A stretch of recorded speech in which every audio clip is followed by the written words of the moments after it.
Hello everyone, today I will show you how to clean C drive, free up space for faster PC. Go to Windows search bar, type disk cleanup, open it, select all files and click on clean up system files.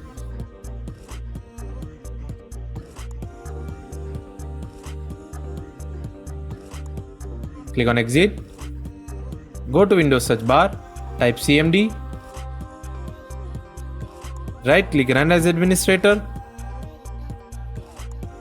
type ipconfig /flush DNS, click enter.